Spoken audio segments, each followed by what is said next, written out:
May മാസം 24-ാം തീയതി മഹത്വപൂർണമായ ഒരു പ്രഭാതം തന്റെ ജനത്തിനു വേണ്ടി, തന്റെ മക്കൾക്ക് വേണ്ടി കർത്താവ് ഒരുക്കി തരികയാണ്.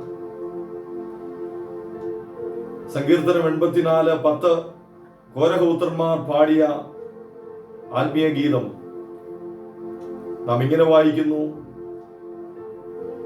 ദൈവത്തിന്റെ പ്രകാരങ്ങളിൽ കഴിക്കുന്ന ഒരു ദിവസം വേറെ 1000 ദിവസങ്ങളെക്കാൾ ഉത്തമമല്ലോ. ജീവനുള്ള ദൈവത്തെ ആത്മാവിൽ അറിയുന്ന, അനുഭവിക്കുന്ന ഏത് വ്യക്തിക്കും ഈ നിമിഷങ്ങൾ, തുടർന്നുള്ള മിനിറ്റുകൾ നേരം പോക്കല്ല, എന്റർടൈൻമെന്റ് അല്ല, ബോറിംഗ് അല്ല. ദൈവത്തോടൊപ്പം കർത്താവിന്റെ സാന്നിധ്യത്തിൽ ചെലവഴിക്കുന്ന നിമിഷങ്ങളാണ്. അത് നമുക്ക് റിയലായി എൻജോയ് ചെയ്യാം. കർത്താവിന്റെ കൃപ നമുക്ക് അനുഭവിച്ചുകൊണ്ടിരിക്കാം. യെശയ്യാപ്രവചനം 40-ാം അധ്യായം 4-ാം വാക്യമാണ് പരിശുദ്ധാത്മാവ് ഈ കഴിഞ്ഞ നീണ്ട ആഴ്ചകളായി നമ്മളോട് സംസാരിച്ചുകൊണ്ടിരിക്കുന്നു. നാം അതിൽ കൂടെ യാത്ര ചെയ്യുകയാണ്. പരിശുദ്ധാത്മാവ് നമ്മളെ കൊണ്ടുപോവുകയാണ്. യെശയ്യാപ്രവചനം 40-ാം അധ്യായം 4-ാം വാക്യം ഞാൻ വീണ്ടും ഇവിടെ വായിക്കുന്നു. എല്ലാ താഴ്വരയും നികന്നും എല്ലാ മലയും കുന്നും താണും വരേണം. വളഞ്ഞത് ചൊവ്വായും ദുർഘടങ്ങൾ സമമായും തീരേണം. യഹോവയുടെ മഹത്വം വെളിപ്പെടും. സകല ജഡവും ഒരുപോലെ അതിനെ കാണും. യഹോവയുടെ വായല്ലോ അരുളി ചെയ്തിരിക്കുന്നത്. അനുഗ്രഹിക്കപ്പെട്ട തിരുവെഴുത്തിനായി ദൈവത്തെ സ്തുതിക്കുന്നു. അതിനകത്തെ ആഴമേറിയ ദൈവിക പ്രകാശനങ്ങൾക്കുമായി നമുക്ക് ഒരുമിച്ച് ദൈവത്തെ മഹത്വപ്പെടുത്താം.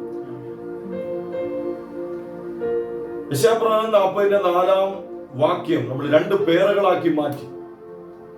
ഒന്ന്, എല്ലാ താഴ്വരയും മലയും. 2, വളഞ്ഞതും ദുർഘടമായതും. Every valley and mountain, every crooked and rough places.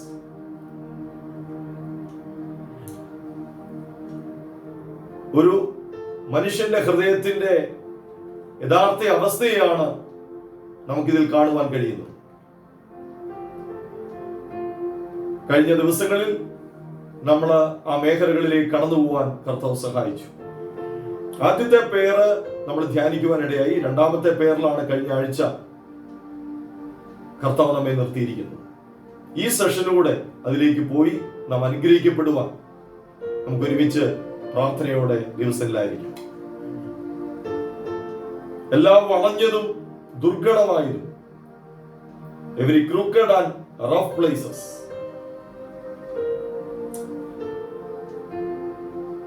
കഴിഞ്ഞ ആഴ്ചകൾ നമ്മൾ വായിച്ച തിരുവചനങ്ങൾ ഒരു പ്രാവശ്യം കൂടെ എടുത്ത് ഓർപ്പിക്കുന്നു.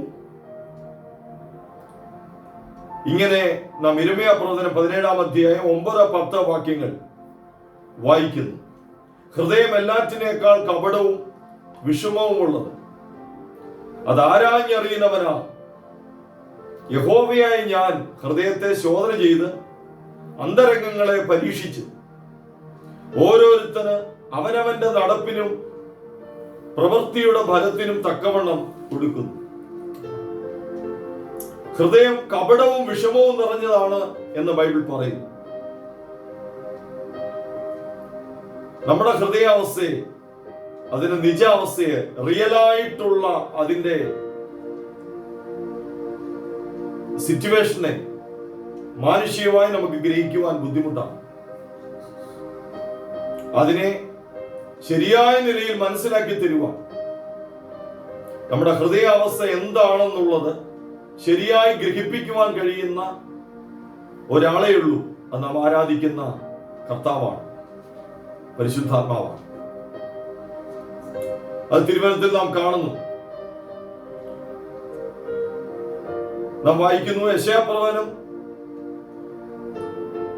29-ാം അധ്യായം 13-ാം വാക്യം. ഈ ജനം അടുത്തു വന്ന് വായുകൊണ്ട് അധരം കൊണ്ട് എന്നെ ബഹുമാനിക്കുന്നു, എന്നാൽ ഹൃദയം കൊണ്ട് അവർ ദൂരത്ത് അകന്നിരിക്കുന്നു. ഒരു വ്യക്തിക്ക് വായു കൊണ്ട്, അധരം കൊണ്ട് ദൈവത്തെ സ്തുതിക്കുമ്പോൾ തന്നെ ഹൃദയം കൊണ്ട് ദൈവത്തിൽ നിന്ന് ഒത്തിരി മാറിയിരിക്കാം. നാം ഒരു കപടഭക്തൻ അല്ലെങ്കിൽ ഒരു മറയിടാത്ത വ്യക്തി അല്ല എങ്കിൽ പലപ്പോഴും നമുക്ക് ആരാധനയുടെ നടുവിൽ, പ്രാർത്ഥനയുടെ നടുവിൽ, വചനം കേൾക്കുന്നതിന്റെ നടുവിലൊക്കെ നമ്മുടെ ഹൃദയം വേറെ എവിടെയോ ആയിരിക്കും. പക്ഷേ നമ്മള് സ്തുതിക്കുന്നുണ്ടാവാം, ആമേൻ പറയുന്നുണ്ടാവാം. ഇതാണ് നമ്മുടെ ഹൃദയം പലപ്പോഴും കപടവും വിഷമവും നിറഞ്ഞതാണ്. അതിനെ മനസ്സിലാക്കാൻ പലപ്പോഴും നമുക്ക് പോലും കഴിയില്ല. ഇന്ന് ആളുകളിൽ നമ്മുടെ ഹൃദയത്തിന്റെ അവസ്ഥയെ ശരിയായ നിലയിൽ കർത്താവ് ഗ്രഹിപ്പിച്ചു തരട്ടെ എന്ന് ഞാൻ ആഴത്തിൽ പ്രാർത്ഥിക്കുന്നു. Hallelujah, glory to God. മതപരമായ ലോകത്താണെങ്കിൽ ദൈവിക കാര്യങ്ങൾ അവർ ചെയ്യുന്നത് പുറമേയുള്ള ആചാരാനുഷ്ഠാനങ്ങളാണ്. തിരികത്തിക്കുക, ദീപം കൊളുത്തുക, പലയിടങ്ങളിൽ ചെന്ന് വണങ്ങുക. ഇതാണ് മതപരമായ ലോകത്തെ ദൈവികതയുടെ, ആത്മീകതയുടെ കാര്യങ്ങൾ. അങ്ങനെയാണ് അവിടെ നടക്കുന്നത്. എന്നാൽ ബൈബിൾ പറയുന്ന ട്രൂ സ്പിരിച്വാലിറ്റി, യഥാർത്ഥമായി ജീവനുള്ള ദൈവത്തെ അനുഭവിക്കണമെങ്കിൽ, ദൈവത്തെ ടേസ്റ്റ് ചെയ്യണമെങ്കിൽ, ദൈവ സാന്നിധ്യം അറിയണമെങ്കിൽ, ഹ്യൂമൻ ലൈഫിൽ ദൈവം തന്നിരിക്കുന്ന ഏറ്റവും വിലപ്പെട്ട ഭാഗം എന്ന് പറയുന്നത് നമ്മുടെ ഹൃദയമാണ്. അതുകൊണ്ടാണ് മത്തായി സുവിശേഷം 5-ാം അധ്യായം 8-ാം വാക്യം നാം ഇങ്ങനെ വായിക്കുന്നു. Matthew chapter 5 verse 8. ഹൃദയശുദ്ധിയുള്ളവർ ഭാഗ്യവാന്മാർ, അവർ ദൈവത്തെ കാണും. Blessed are in the pure in heart, for they shall see God. ഹൃദയ ശുദ്ധി ഉള്ളവർക്കേ ദൈവത്തെ കാണാൻ പറ്റും. യെശയ്യാവ് 40-ലും നമ്മൾ അതാണ് വായിച്ചത്. നമ്മുടെ ഹൃദയം ഗ്രാഫ് പോലെ താഴ്വരകളും കുന്നുകളും വളഞ്ഞതും ദുർഘടവുമായി ഒരു പ്രത്യേക അവസ്ഥയിൽ കിടക്കുകയാണ്. പാപത്തിൽ വീണുപോയ മനുഷ്യന്റെ പ്രകൃതം അതാണ്, ഹൃദയത്തിന്റെ അവസ്ഥ അതാണ്. സകല മനുഷ്യന്റെയും ഹൃദയാവസ്ഥകൾ ഇങ്ങനെയാണ്. അതുകൊണ്ട് ഹൃദയം സ്ട്രെയിറ്റ് ആയെങ്കിലേ, അത് പ്യൂർ ആയെങ്കിലേ ജീവനുള്ള ദൈവത്തെ, തേജസ്സിന്റെ കർത്താവിനെ കാണുവാൻ കഴിയത്തുള്ളൂ. നാം വായിച്ച വാക്യം അങ്ങനെ, സകല ജഡവും ദൈവത്തിന്റെ മഹത്വം കാണും. തീമോത്തിയോസിൽ ചില വർഷങ്ങൾക്ക് മുമ്പ് നമ്മൾ ധ്യാനിച്ചു. തീമോത്തിയോസിന് പൗലോസ് ലേഖനം എഴുതുമ്പോൾ ഇങ്ങനെ എഴുതി: ഞാൻ പൂർവന്മാരുടെ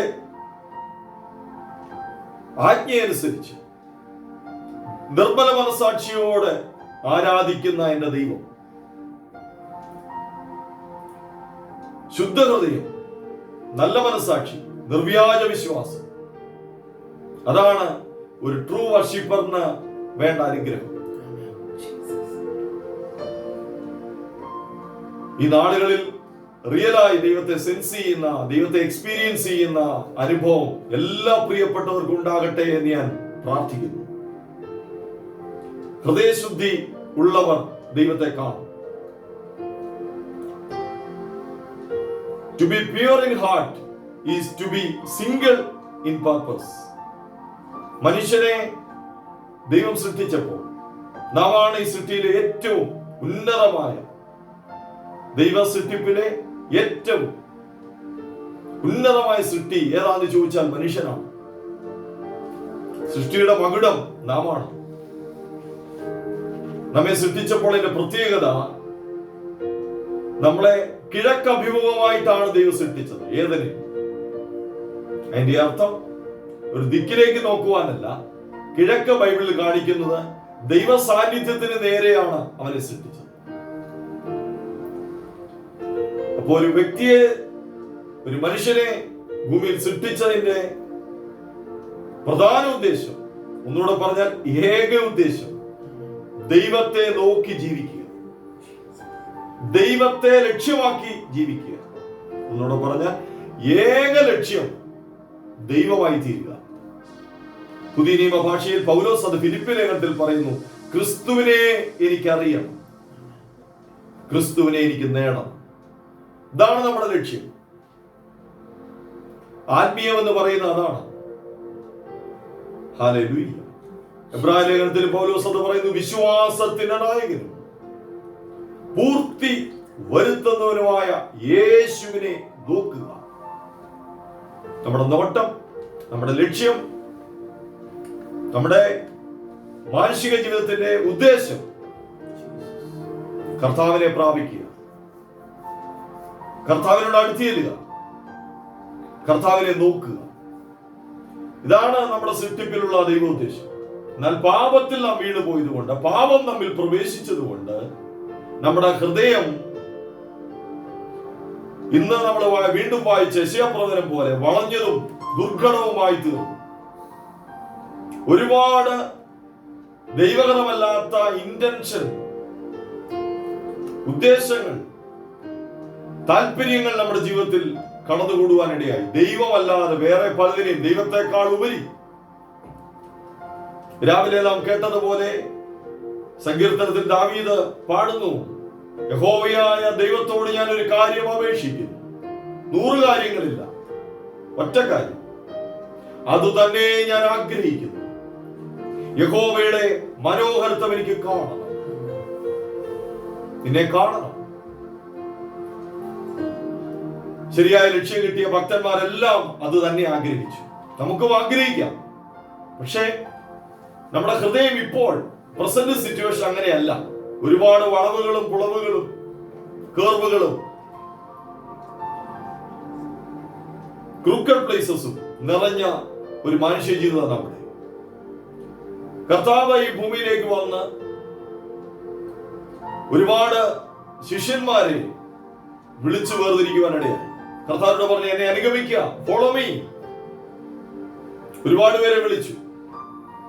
പ്രധാനമായി 12 പേരെ കർത്താവ് ഒരു പ്രത്യേക പദ്ധതിക്ക് വേണ്ടി വിളിച്ച് വേർതിരിച്ചു.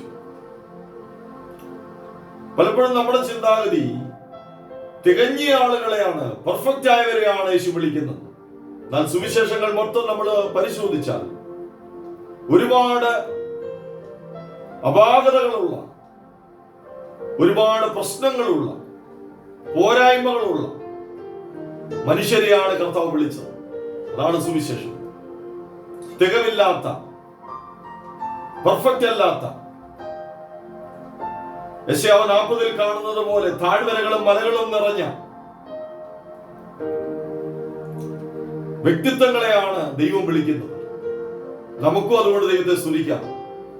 നാമും ബലഹീന മനുഷ്യർ, തെറ്റായ ലക്ഷ്യങ്ങളുള്ളവരും, ഒരുപാട് കപടതകളും കാപട്യങ്ങളും ഒക്കെ നമ്മളിൽ ഇരിക്കെ തന്നെ യേശു നമ്മെ സ്നേഹിച്ചതിനാൽ ഞാൻ ദൈവത്തെ സ്തുതിക്കുന്നു. സുവിശേഷങ്ങളിൽ 4 സുവിശേഷങ്ങളാണ് കർത്താവ് നമുക്ക് തന്നിരിക്കുന്നത്. മത്തായി, മർക്കോസ്, ലൂക്കോസ്, യോഹന്നാൻ. ആഴത്തിൽ വചനം പഠിപ്പിക്കുന്നവർ പറയും അത് 4 മുഖങ്ങളെ കാണിക്കുന്നു. മത്തായി അത് ദൈവത്തിന്റെ, യേശുവിന്റെ രാജത്വം കാണിക്കുക. സിംഹമുഖമായി ദൈവീയ അഭിഷിക്തന്മാർ അതിനെ ചിത്രീകരിക്കുന്നു. മർക്കോസ് യേശുവിന്റെ ദാസ്യത്വം, സർവന്റായി യേശു ഭൂമിയിലേക്ക് വന്നതായി അത് കാണിക്കുന്നു. അതിനെ കാളമുഖം എന്ന് വിളിക്കുന്നു. 3ാമത് ലൂക്കോസ് സുവിശേഷം, അത് യേശുവിന്റെ ഹ്യൂമാനിറ്റി, മനുഷ്യത്വത്തെ കാണിക്കുന്നു. 4ാമത് അത് യോഹന്നാന്റെ സുവിശേഷം, കഴുകമുഖം. ഒന്നുകൂടെ പറഞ്ഞാൽ അത് യേശുവിന്റെ ദൈവത്വത്തെ, ഡിവിനിറ്റിയെ കാണിക്കുന്നു. സുവിശേഷം ഒരു വ്യക്തിയിലേക്ക് വരിക എന്ന് പറഞ്ഞാൽ ഈ 4 മുഖങ്ങൾ നമ്മിലേക്ക് കൊണ്ടുവരികയാണ്. യേശുവിന്റെ രാജത്വം, യേശുവിന്റെ ദാസ്യത്വം, യേശുവിന്റെ മനുഷ്യത്വം, യേശുവിന്റെ ദൈവത്വം. ഇത് 4ഉം നമ്മിലേക്ക് പകരുന്ന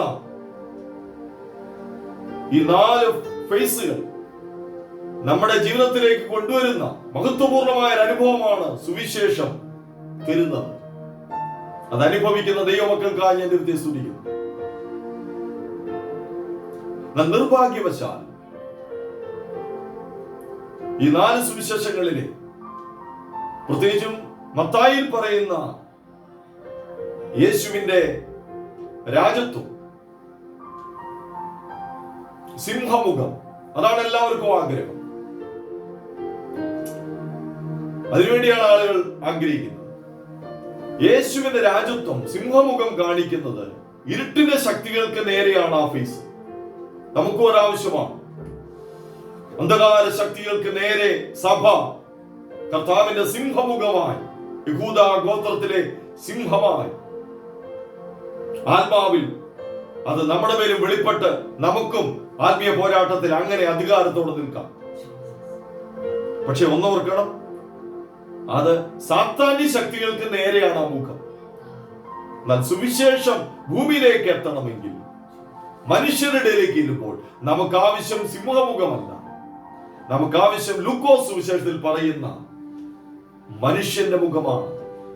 ഒന്നുകൂടെ പറഞ്ഞാൽ മനുഷ്യത്വമാണ്. സുവിശേഷം നമ്മളിൽ കൊണ്ടെത്തിക്കുന്നത് യേശുവിന്റെ മനുഷ്യ സ്വഭാവമാണ്. യേശു ദൈവം മനുഷ്യനായി, അതാണ് സുവിശേഷത്തിലെ ഏറ്റവും വലിയ അനുഗ്രഹം. ഈ നാളുകളിൽ ആത്മലോകങ്ങളിൽ മനുഷ്യത്വമുള്ളവർ വളരെ കുറവാണ്. എന്നാൽ ഈ നാളുകളിൽ നമ്മളിൽ റിയൽ ആയിട്ടുള്ള ഹ്യൂമാനിറ്റി വെളിപ്പെടട്ടെ എന്ന് ഞാൻ വീണ്ടും പ്രാർത്ഥിക്കുന്നു. Hallelujah, glory to God. സഭാപ്രസംഗിയുടെ പുസ്തകം 7-ാം അധ്യായം 29-ാം വാക്യം കഴിഞ്ഞ ആഴ്ച നമ്മൾ വായിച്ചതാണ്. എങ്കിൽ ഒരു പ്രാവശ്യം കൂടെ ഞാൻ വായിക്കും. ഒരു കാര്യം മാത്രം ഞാൻ കണ്ടിരിക്കുന്നു. സഭാപ്രസംഗി 7:29, 7:29. ഒരു കാര്യം മാത്രം ഞാൻ കണ്ടിരിക്കുന്നു. ദൈവം മനുഷ്യനെ നേരുള്ളവനായി സൃഷ്ടിച്ചു. ദൈവം മനുഷ്യനെ നേരുള്ളവനായി സൃഷ്ടിച്ചു. God made man upright. അവരോ അനേക സൂത്രങ്ങളെ അന്വേഷിച്ചു വരുന്നു. ആമേൻ. ആദ്യത്തെ സൃഷ്ടിപ്പിൽ പാപം ചെയ്യുന്നതിന് മുമ്പ് ആദമിനെ നേരുള്ളവനായിട്ടാണ്, സ്ട്രെയിറ്റ് ആയിരുന്നവൻ. അവന്റെ ഹൃദയം വേറെ എങ്ങോട്ടും തിരിഞ്ഞിരുന്നില്ല. പല ഉദ്ദേശങ്ങൾക്കല്ല, പല നോട്ടങ്ങൾ അവരില്ലായിരുന്നു. നേരെ ദൈവമുഖം, നല്ല ലക്ഷ്യമായിരുന്നു. എന്നാൽ പാപത്തിൽ വീണുപോയപ്പോൾ ലക്ഷ്യങ്ങൾ പലതായി. അതുകൊണ്ടാണ് ശിഷ്യന്മാരെ തിരഞ്ഞെടുക്കുമ്പോൾ അവർ ബലഹീന മനുഷ്യരായിരുന്നു. നമ്മുടെ കൂട്ടുകാർ സാധാരണ മനുഷ്യരായിരുന്നു.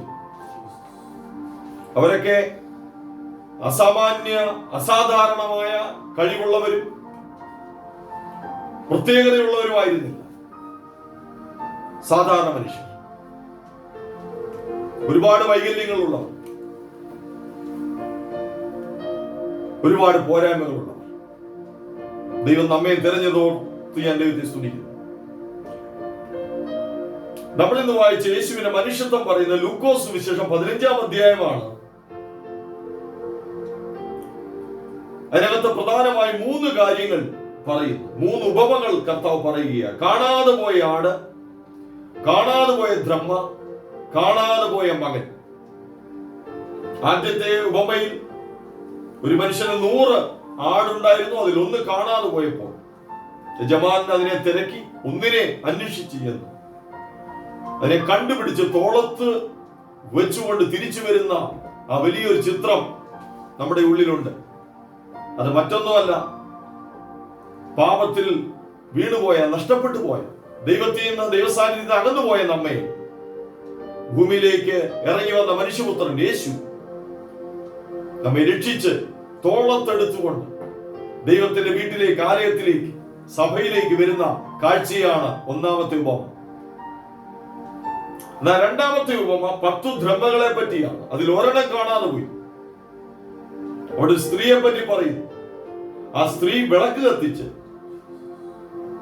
വീട് മുഴുവനും അടിച്ചു വാരി ആ കാണാതെ പോയ ദ്രഹ്മ കിട്ടുന്നത് വരെ അവൾ അത് അന്വേഷിച്ചുകൊണ്ടേയിരിക്കും. ഇന്ന് പകൽ ഈ കഴിഞ്ഞ ആഴ്ചകൾ നമ്മൾ ധ്യാനിക്കുന്ന യെശയ്യാവ് 40 transformation of the Holy Spirit എന്ന വിഷയം ഈ രണ്ടാമത്തെ ഉപമയിൽ കാണാം. അത് പരിശുദ്ധാത്മാവാണ്. നാം രക്ഷിക്കപ്പെട്ടു, കർത്താവ് നമ്മളെ വീണ്ടെടുത്തു, ആലയത്തിലേക്ക് കൊണ്ടുവന്നുവെങ്കിലും നമ്മുടെ ഹൃദയാവസ്ഥകൾ അടിച്ചുവാരി വിശുദ്ധീകരിക്കപ്പെടേണ്ട ആവശ്യകതയാണ് അവിടെ കാണുന്നത്. അത് സദൃശ്യവാക്യങ്ങൾ 25-ാം അധ്യായം 4-ാം വാക്യത്തിൽ നാം കാണുന്നു. Proverbs chapter 25 verse 4. വെള്ളിയിൽ നിന്ന് കീടം നീക്കിക്കളഞ്ഞാൽ തട്ടാന് ഒരു ഉരുപ്പിടി കിട്ടും. ദൈവത്തിന്റെ കണ്ണിൽ നമ്മൾ ഓരോരുത്തരും വിലപ്പെട്ട ദൈവത്തിന്റെ വെള്ളികളാണ്. ദൈവത്തിന്റെ ആലയം പണിയുന്നതും പൊന്നെ വെള്ളി വിലയേറിയ കല്ലുകൊണ്ടാണ്. നാം ദൈവത്തിന്റെ ആലയത്തിന്റെ കെട്ടുപണിക്കുള്ള വിലപ്പെട്ട വെള്ളികളാണ്, വിലപ്പെട്ട മെറ്റീരിയലാണ്. ആരെയും ചെറുതായി കാണരുത്. ഞാൻ ഒന്നുമില്ലേ എന്നല്ല പറയേണ്ടത്. സംതിങ് തെരഞ്ഞെടുക്കപ്പെട്ട വ്യക്തിയാണ് താങ്കളെങ്കിൽ താങ്കൾ ദൈവത്തിന്റെ ആലയത്തിന്റെ പണിക്കുള്ള വിലപ്പെട്ട ഒരു മെറ്റീരിയലാണ്. ഹല്ലേലൂയ. അപ്പം പരിശുദ്ധാത്മാവ് രണ്ടാമതായി ചെയ്യുന്നത് വ്യക്തികളിൽ നാം വിലപ്പെട്ട ദൈവത്തിന്റെ ആലയത്തിന് വേണ്ട കല്ലുകളാണെങ്കിലും വെള്ളിയാണെങ്കിലും അതിനകത്ത് കീടമുണ്ട്. അൺക്ലീനായ ഒത്തിരി കാര്യങ്ങൾ നമ്മുടെ ഹൃദയത്തിൽ കിടപ്പുണ്ട്, മനസ്സിൽ കിടപ്പുണ്ട്. തെറ്റായ ഒരുപാട് ഉദ്ദേശങ്ങൾ നമ്മിലുണ്ട്. പ്യുവർ ഇന്റൻഷൻ അല്ലാതെ, പ്യുവർ ഹാർട്ട് അല്ലാതെ ഒരുപാട് മിശ്രിതങ്ങൾ നമ്മുടെ ഉള്ളിൽ കിടപ്പുണ്ട്. അതെല്ലാം അടിച്ചു വാരുന്ന ഒരു പ്രക്രിയയാണ് പരിശുദ്ധാത്മാവ് ചെയ്യുന്നത്. ദിനങ്ങളിൽ നമ്മൾ നടന്നുകൊണ്ടിരിക്കുന്നു. വരുന്ന ആഴ്ചകളിലും കർത്താവ് നന്നായി ചെയ്യട്ടെ. അവിടെ ആ സ്ത്രീ വിളക്ക് കത്തിക്കുന്ന കാണാം. വിളക്ക് മറ്റൊന്നുമല്ല, ഇന്ന് ഈ പ്രഭാതവും നമ്മുടെ മുമ്പിൽ കത്തിച്ചു വെച്ചിരിക്കുന്ന തിരുവചനമാണിത്. നീ എന്റെ ദീപത്തെ കത്തിക്കും, നിന്റെ വചനം എന്റെ കാലിന് ദീപവും എന്റെ പാതയ്ക്ക് പ്രകാശവുമാണ്. ഈ ദീപം വചനമാണ്. ഇത് കത്തിക്കുന്നത് പരിശുദ്ധാത്മാവാണ്. വചനം എപ്പോഴും വെളിപ്പെടുത്തി തരുന്നത് ആത്മാവാണ്. നമുക്ക് ഒരുമിച്ച് ദൈവത്തെ ഒന്ന് സ്തുതിക്കാം. ഹല്ലേലൂയ. നമ്മുടെ ഉള്ളിലേക്ക് വെളിച്ചം പരിശുദ്ധാത്മാവ് നൽകിയ വചനത്തിന്റെ പ്രകാശനം, റെവലേഷൻസ്. അപ്പോഴാണ് നമുക്ക് നമ്മെ തന്നെ കാണാൻ പറ്റുന്നത്. അല്ലാതെ നമുക്ക് നമ്മുടെ ഹൃദയത്തിന്റെ അവസ്ഥയെ കാണുവാൻ കഴിയില്ല. ഈ സദൃശ്യവാക്യങ്ങളിൽ തന്നെ 25-ാം അധ്യായത്തിന്റെ 3-ാം വാക്യം നാം ഇങ്ങനെ വായിക്കുന്നു: ആകാശത്തിന്റെ ഉയരവും ഭൂമിയുടെ ആഴവും രാജാക്കന്മാരുടെ ഹൃദയവും അഗോചരം. ഇവിടെ രാജാക്കന്മാരെന്ന് പറയുന്നത് മനുഷ്യനെയാണ്, മനുഷ്യനെ കാണിക്കുന്നു. നമ്മളെ രാജാക്കന്മാരുടെ സ്ഥാനത്ത് ദൈവം കാണുന്നു. ഒരു ഭാഗത്ത് നാം കാണുന്നു കാര്യങ്ങൾ മറച്ചു വയ്ക്കുന്ന ദൈവത്തിന്റെ മഹത്വം, കാര്യങ്ങൾ ആരായുന്നത് രാജാക്കന്മാരുടെ മഹത്വം. അപ്പൊ മനുഷ്യനെയാണ് അവിടെ ദൈവം കാണുന്നത് രാജാക്കന്മാരുടെ സ്ഥാനത്ത്. ഈ രാജാക്കന്മാരുടെ ഹൃദയത്തെ പറ്റി അവിടെ എഴുതിയിരിക്കുന്നത് അത് ആകാശത്തിന്റെ ഉയരവും ഭൂമിയുടെ ആഴം പോലെ അഗോചരമാണ്. എബ്രായ ലേഖനത്തിൽ നാം ഇങ്ങനെ കാണുന്നു: അവനെ മറഞ്ഞിരിക്കുന്ന ഒരു സൃഷ്ടിയുമില്ല, സകലവും അവന്റെ കണ്ണിന് മുമ്പിൽ നഗ്നവും മലർന്നവുമായി കിടക്കും. Hallelujah. Glory to God. Hallelujah. നമ്മുടെ ഹൃദയം ഭയങ്കര ആഴമുള്ള ഒന്നാണ്, ആഴമുള്ള ഒരു കിണറാണ്, അഗാധമായ ഒന്നാണ്. ആകാശവും ഭൂമിയും കിടക്കുന്നത് പോലെ നമുക്കതിനെ ഗ്രഹിക്കാൻ പറ്റത്തില്ല. എന്നാൽ പരിശുദ്ധാത്മാവിന് അതിന്റെ അവസ്ഥകളെ നമ്മളെ ഗ്രഹിപ്പിച്ചു തരാൻ കഴിയും. ഗ്രഹിപ്പിച്ചു തരിക മാത്രമല്ല, ആ ഹൃദയത്തിലേക്ക് ഇറങ്ങി അടിച്ചുവാരി ഈ ധർമ്മ കിട്ടുന്നത് വരെ ദൈവം ആഗ്രഹിക്കുന്ന നിലയിൽ അത് വെള്ളിയായി സ്ഫുടം ചെയ്തു പൊന്നു പുറത്തു വരുന്നത് പോലെ നാം വചനത്തിൽ വായിക്കുന്നു. ദൈവം നമ്മെ പുറത്തു കൊണ്ടുവരും. ദൈവത്തിന് നല്ല മെറ്റീരിയൽ വേണം. വൈക്കോലും പുല്ലും ഒന്നുമല്ല ദൈവത്തിന് വേണം, അതൊക്കെ കത്തിപ്പോ. ദൈവത്തിന് ആവശ്യം നല്ല മൂലകങ്ങളെയാണ്, നല്ല മെറ്റീരിയലാണ്. കർത്താവ് ദിവസങ്ങളിൽ പരിശുദ്ധാത്മാവ് നമ്മുടെ അകത്തു വന്ന് നമ്മളെ കുറ്റം വിധിക്കുകയല്ല, നമ്മെ വിശുദ്ധീകരിക്കുകയാണ്, നമ്മെ സൗഖ്യമാക്കുകയാണ്. അതുകൊണ്ട് കഴിഞ്ഞ ആഴ്ച പറഞ്ഞത് ഈ രണ്ട് പേരുകളിൽ രണ്ട് കാര്യങ്ങൾ കാണാം: discipline work of the Holy Spirit and healing work of the Holy Spirit. പരിശുദ്ധാത്മാവ് നമ്മിൽ സൗഖ്യത്തിന്റെ പ്രക്രിയ ചെയ്യുന്നതിനോടൊപ്പം പരിശുദ്ധാത്മാവ് നമ്മിൽ ശിക്ഷണ പ്രക്രിയയും നടത്തിക്കൊണ്ടിരിക്കും. നല്ലൊരാമീൻ പറഞ്ഞാട്ടെ. ഹല്ലേലൂയ. പരിശുദ്ധാത്മാവിനെ കുറച്ചുകൂടെ നമുക്ക് അടുത്തറിയാൻ ദൈവം ഈ ദിവസങ്ങളിൽ കൃപ നൽകട്ടെ. ഏറ്റവും വലിയ MRI മെഷീൻ, ഞാൻ എപ്പോഴും സഭയിൽ പറയാറുള്ളത് പോലെ, ഈ ലോകത്തിലെ ഒരു MRI മെഷീനും കിട്ടാത്തത് സ്വർഗത്തിലെ MRI മെഷീൻ പരിശുദ്ധാത്മാവിനെ ഉള്ളറകളിലേക്ക് ചെന്നു. എബ്രായ ലേഖനത്തിൽ 4 വീണ്ടും നമ്മൾ വായിക്കുന്നു, ദൈവത്തിന്റെ വചനം ജീവനും ചൈതന്യമുള്ളതായി ഇരുവായ്ത്തിലുള്ള ഏത് വാളിനേക്കാൾ മൂർച്ചയും ആത്മാവിനെയും പ്രാണനെയും സന്ധി മജ്ജകളെയും വേർവിടിവിക്കും വരെ തുളച്ചു ചെല്ലുന്നതും ഹൃദയത്തിലെ ചിന്തനങ്ങളെയും ഭാവനകളെയും വിവേചിക്കുന്നതുമാകും. സകലയേറിയായി കോൺഷ്യസ് സബ് കോൺഷ്യസ് അറത്തിൽ കിടക്കുന്ന, നമുക്ക് പോലും അറിയാതെ കിടക്കുന്ന സകലതിനെയും പരിശുദ്ധമാവും വിശുദ്ധീകരിക്കും. ഒറ്റ കാര്യമുള്ളൂ, കഴിഞ്ഞ ആഴ്ചകളെല്ലാം നമ്മൾ കേട്ടതുപോലെ അവനോട് നമുക്ക് കോപ്പറേറ്റ് ചെയ്യാം. പരിശുദ്ധാത്മാവ് നമ്മളിൽ ഓപ്പറേറ്റ് ചെയ്യാം. നാം അവനോട് ഒരുമിച്ച് സഹകരിക്കാം. ശിഷ്യന്മാരുടെ വിഷയത്തിലും അത് തന്നെയാണ് നമ്മൾ കണ്ടത്. കർത്താവ് വിളിച്ച് വേർതിരിച്ച 1-2 ശിഷ്യന്മാരെ ഒന്ന് പരിചയപ്പെടുത്തട്ടെ. ഒന്നാണ് പത്രോസ്. ആ ക്യാരക്ടറിനെ നമുക്കൊന്ന് പഠിക്കാൻ സുവിശേഷങ്ങളിൽ കൂടെ പോയാൽ മതി. പത്രോസ് എന്ന ക്യാരക്ടർ, പത്രോസിനെ ആദ്യം കാണുമ്പോൾ അവൻ എരിവുള്ളവനാണ്, കർത്താവിന് വേണ്ടി മരിക്കാൻ തയ്യാറാണ്. ഇതുപോലാണ് ഒരു വ്യക്തിയെ നമ്മൾ പലപ്പോഴും ഫസ്റ്റ് അപ്പിയറൻസിൽ നമ്മളൊക്കെ കബളിപ്പിക്കപ്പെടുന്നത്. ഇങ്ങനെയാണ്, നമ്മൾ ഒരു വ്യക്തിയെ ആദ്യം പരിചയപ്പെടുമ്പോൾ, അല്ലെങ്കിൽ ഒരു സഭയിലേക്ക് ചെല്ലുമ്പോൾ, ഒരു കൂട്ടത്തിലേക്ക് ചെല്ലുമ്പോൾ, ഒരു കുടുംബത്തിലേക്ക് ചെല്ലുമ്പോൾ നമ്മുടെ ഏറ്റവും നല്ല മുഖം നമ്മളവിടെ കാണിക്കും. അത് കഴിഞ്ഞ ആഴ്ച ഞാൻ ഓർപ്പിച്ചതുപോലെ അത് നമ്മളൊരു അത്യലയാണ്, അഭിനയങ്ങളാണ്.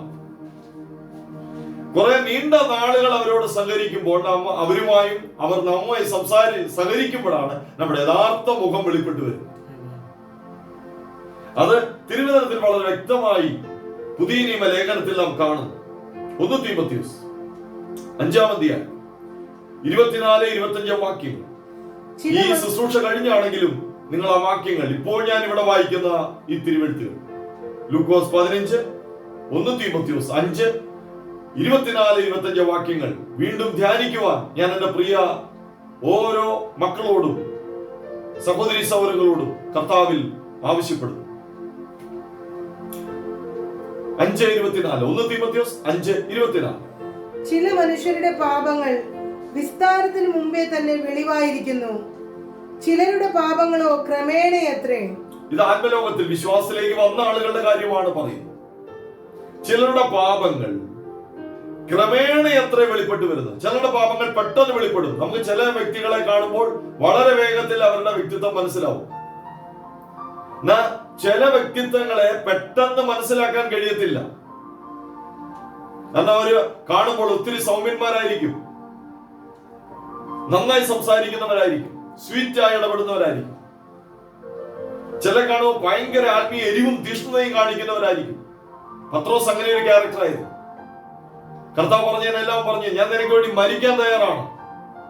തൊട്ടടുത്ത് തന്നെ അടുത്ത ടെസ്റ്റിൽ പത്രോസ് തിരിച്ച് യേശുവിനെ തള്ളിപ്പറയുന്ന നേച്ചർ കാണാം. ഇതാണ് ക്രൂക്കഡ് പ്ലേസ്. വാ കൊണ്ടും അധരം കൊണ്ടും ഞാൻ നിനക്ക് വേണ്ടി മരിക്കാൻ തയ്യാറാണെന്ന് പറയുന്നത്. പക്ഷെ പത്രോസ് ഹൃദയാവസ്ഥയെ പത്രോസ് ഒരിക്കലും സെൻസ് ചെയ്തില്ല. യേശുവിനെ തള്ളിപ്പറയുന്ന ഒരു ഹൃദയം തനിക്കുണ്ട് എന്ന് പിന്നാണ് സാഹചര്യം വെളിപ്പെട്ടപ്പോൾ തന്റെ സ്വഭാവവും വെളിപ്പെട്ടു. നമ്മളും അങ്ങനെയാണ്. റിയൽ സിറ്റുവേഷൻ വരുമ്പോൾ മാത്രമേ നമ്മുടെ സ്വഭാവം വെളിപ്പെടുന്നു. നമ്മൾ ചർച്ചിൽ ഇരിക്കുമ്പോൾ എല്ലാവരും ഏഞ്ചൽസ് ആണ്, എല്ലാവരും നല്ലവരാണ്. വെളിയിൽ ട്രാഫിക് ബ്ലോക്കിലേക്ക് പോകുമ്പോൾ, കുടുംബജീവിതത്തിലേക്ക് വരുമ്പോൾ നമ്മുടെ ശരിയായ മുഖം വെളിപ്പെടും. അവിടെ അഭിനയിക്കാൻ കഴിയത്തില്ല, അഭിനയങ്ങൾ മാറിപ്പോ. ദൈവ സാഹചര്യങ്ങൾ ഒരുക്കുന്നത് ആത്മലോകത്തെ ഏറ്റവും വലിയ വിഷയം. നമ്മുടെ ജീവിതത്തിൽ എന്ത് സംഭവങ്ങളും വരുന്നത് എല്ലാം നാം പോരാട്ടമാണ്, അത് സാധാന്യ വ്യാപാരമാണെന്ന് പറഞ്ഞ് എല്ലാം ഒരു വാക്കിൽ ഒതുക്കും. അല്ല, ദൈവമാണ്, പരിശുദ്ധാത്മാവാണ് നമ്മുടെ ജീവിതത്തിൽ സാഹചര്യങ്ങൾ കൊണ്ടിരുന്നത്. മറ്റൊന്നിനുമല്ല, നാം എന്താണ്, നമ്മുടെ വ്യക്തിത്വം എന്താണെന്ന് തെളിയിക്കാൻ. സാഹചര്യങ്ങളെ എല്ലാം ദൈവം ഒരുക്കിയിട്ടുണ്ട്. എല്ലായിടത്തും സാഹചര്യങ്ങൾ പരിശുദ്ധാത്മാവ് തന്നെ നമ്മുടെ മുമ്പിൽ കൊണ്ടുവരിക. പ്രിയമുള്ളവരെ, ദൈവമക്കളെ, നാം പലപ്പോഴും റിയൽ അല്ല. എന്നാൽ നമ്മെ റിയൽ ആക്കുന്ന ഒരുത്തൻ നമ്മോടൊപ്പം ഉണ്ട്. അവനെ നമുക്ക് ആരാധിക്കാം. പത്രോസ് റിയലാണെന്ന് അവൻ കരുതി. ആദ്യം എല്ലാത്തിനും പെട്ടെന്ന് പ്രതികരിക്കുകയും എടുത്തിയാടുകയും, നമ്മുടെ ഭാഷയിൽ പറഞ്ഞാൽ നമ്മൾ ആ വ്യക്തിയെ കാണുമ്പോൾ തന്നെ നമ്മൾ ഒരു പേരിടും, ആത്മീയൻ. എന്റെ ആത്മീയ ജീവിതത്തിന്റെ തുടക്കം നീണ്ട വർഷങ്ങൾ ആത്മീയ ശുശ്രൂഷയിലും ശക്തമായി കർത്താവിന് വേണ്ടി പ്രയോജനപ്പെടുകയും ഭക്തന്മാരുടെ നിലയിൽ നിൽക്കുകയും ചെയ്യുന്ന ഒരു ദൈവത്തിന്റെ ദാസൻ എന്നോട് പറഞ്ഞു, മോനെ, 15 വർഷമെങ്കിലും വിശ്വാസത്തിൽ വന്ന ഒരു വ്യക്തി 15 വർഷമെങ്കിലും എടുക്കണം അവൻ ആത്മീയനാണോ എന്ന് തെളിയിക്കപ്പെടാം. അല്ലെങ്കിൽ അവൻ ആത്മീയനാണെന്ന് പ്രൂവ് ചെയ്യണമെങ്കിൽ, തെളിയിക്കപ്പെടണമെങ്കിൽ ഒരു വ്യക്തിയുടെ ജീവിതത്തിൽ 15 വർഷമെങ്കിലും വേണം. നമ്മുടെ ചർച്ചിലൊക്കെ പല കൂട്ടങ്ങളിലൊക്കെ ആളുകൾ കണ്ടില്ലേ, എത്ര വലിയ ഭൂമിയെ കീഴ്മേൽ മറിക്കാൻ വന്നവരുണ്ട്, പ്രവചിച്ചവരുണ്ട്, ശക്തമായ എരിവോടെ കർത്താവിനോട് നിന്നവരുണ്ട്. ചില വർഷങ്ങൾ കഴിയുമ്പോൾ അവരെ കാണാനില്ല. അതിന്റെ കാരണം ഉള്ള ഹൃദയത്തിന്റെ അവസ്ഥയായിരുന്നില്ല ആദ്യം വെളിപ്പെട്ടത്. ഇത് ഇപ്പോൾ നിങ്ങൾ കേൾക്കുന്ന മെസ്സേജ് നിങ്ങളെ കണ്ടം ചെയ്യുകയല്ല. ശിഷ്യന്മാരുടെ ജീവിതത്തിലും ആദ്യം തെരഞ്ഞെടുത്ത ദൈവത്തിന്റെ അപ്പോസ്തലന്മാരിലും ഇതേ പ്രശ്നങ്ങളായിരുന്നു. 2 വ്യക്തികളെ ഞാൻ ചൂണ്ടിക്കാണിക്കട്ടെ. ഒന്നാണ് പത്രോസ്, 2 യേശുവിന്റെ ശിഷ്യന്മാരിൽ വേറെ ഒരാളാണ് യൂദ. നിങ്ങൾ നോക്കിയ 2 പേരും പാപമാണ് ചെയ്തത്. പത്രോസ് യേശുവിനെ തള്ളിപ്പറഞ്ഞു. നമുക്കത് പാപത്തിന്റെ പട്ടികയിൽ ചെറുതായി തോന്നി, അത് സീരിയസ് ആണ്. എന്നാൽ യൂദ കർത്താവിനെ അനുഗമിച്ചവനാണ്. അവനോട് ചോദിച്ചോക്കെ, എന്തിനാണ് നീ യേശുവിനെ വന്നത്? അവൻ പറയും, യേശുവിനെ അനുഗമിക്കുകയാണ്. നമ്മളും ഇങ്ങനെ യേശുവിനെ അനുഗമിക്കുന്നത്. നമ്മൾ പാട്ട് പാടാറുണ്ട്, യേശുവൻ സ്വന്തം, ഹല്ലേലൂയ. നമ്മൾ പാടാറുണ്ട്, യേശു മതി, നിൻ സ്നേഹം മതി എന്നാണ് നമ്മൾ അത്തരം കൊണ്ട് പാടുന്നത്. യൂദയും അത് പാടിക്കാണും. പക്ഷെ ഒത്തിരി നാളുകൾ കഴിഞ്ഞിട്ട് യൂദയെ നമുക്ക് കാണാൻ കഴിയുന്നത്, യൂദയുടെ ഹൃദയം പണസഞ്ചിയിലായിരുന്നു. അവന്റെ ഹൃദയം, അവന്റെ നോട്ടം മുഴുവനും പണസഞ്ചിയായിരുന്നു, യേശുവിനെ അല്ലായിരുന്നു. നമ്മളും ജീവിതത്തിൽ മുന്നോട്ട് ഒത്തിരി ചെല്ലുമ്പോൾ നമുക്ക് മനസ്സിലാവും, യേശു മതി, ആ സ്നേഹം മതി എന്ന് പാടിയതൊക്കെ തെറ്റായി പോയത്. പക്ഷെ ഒരു കാര്യം ഞാൻ പറയട്ടെ, ഈ ഹൃദയാവസ്ഥ കണ്ടിട്ട് നമ്മളെ തള്ളിക്കളഞ്ഞു പോകുന്ന ദൈവമല്ല. ഇതൊന്ന് വെളിപ്പെട്ട് നമുക്ക് കിട്ടിയാൽ, ദൈവാത്മാവിനെ നമ്മിൽ വെളിപ്പെടുത്തുന്നത് നമുക്ക് ഗ്രഹിക്കാൻ കഴിഞ്ഞാൽ, യൂദ ചെയ്തതുപോലെ പിന്തിരിഞ്ഞു പോയി ദൈവഹിതമല്ലാത്ത വഴിയിലേക്ക് പോവല്ല. പത്രോസ് ചെയ്തതുപോലെ കർത്താവിന്റെ അടുക്കലേക്ക് മടങ്ങി വന്ന്, കർത്താവേ, നീ സകലവും അറിയുന്നു, എന്നെ കൈക്കൊള്ളണമേ എന്ന് പറയുന്ന ഒരു മനോഭാവം ഉണ്ടെങ്കിൽ, നമ്മളെ കുറ്റം വിധിച്ച് തള്ളുന്ന പരിശുദ്ധാത്മാവല്ല നമ്മളോടൊപ്പം നിൽക്കുന്നേ, നമ്മളെ സൗഖ്യമാക്കുന്ന, നമ്മുടെ വളവുകളെ നേരെയാക്കുന്ന, നമ്മളെ ക്രൂക്കഡ് പ്ലേസസ്, ക്രൂക്കഡ്നെസ്, സൂത്രങ്ങൾ, തെറ്റായ ലക്ഷ്യങ്ങളും താല്പര്യങ്ങളെയും വിശുദ്ധീകരിച്ച് നമ്മളെ നല്ല വ്യക്തിത്വത്തിന്, ക്രിസ്തുവിലുള്ള വ്യക്തിത്വത്തിന് നമ്മളെ യോഗ്യരാക്കുന്ന ആ വലിയ പ്രക്രിയ നമ്മളിൽ നടക്കും. ആത്മീയ കണ്ണിൽ നോക്കിയാൽ അറിയാം, പത്രോസും പാപം ചെയ്തു, യൂദയും പാപം ചെയ്തു. പക്ഷേ പത്രോസ് പാപം ചെയ്ത് ദൈവസേനയിൽ അനുദപിച്ചു. അവന്റെ പാപം വെളിപ്പെടുകയും ആ പാപം ദൈവസേനയിൽ സമ്മതിക്കുകയും വിശുദ്ധീകരിക്കപ്പെടുകയും ചെയ്തു. അതാണ് പത്രോസും യൂദയും തമ്മിലുള്ള വ്യത്യാസം. യൂദ തെറ്റിപ്പോയെന്ന് അവൻ അറിഞ്ഞു. പക്ഷെ അറിഞ്ഞതിന് ശേഷം അടുത്ത സ്റ്റെപ്പ്, ദൈവത്തിൽ നിന്നും ദൈവ സാന്നിധ്യത്തിൽ നിന്നും അവൻ ഓടിയകന്നു. കയ്യിനും അത് തന്നെ ചെയ്തത്. അതാണ് കയ്യിന്റെ വഴി. മാനസാന്തരപ്പെടാനും ദൈവത്തിലേക്ക് മടങ്ങി വരാനും അവൻ തയ്യാറായില്ല. എന്നെ കേൾക്കുന്ന പ്രിയപ്പെട്ടവരെ, യൂദയ്ക്ക് വേണ്ടിയോടാണ് യേശു മരിച്ചത്.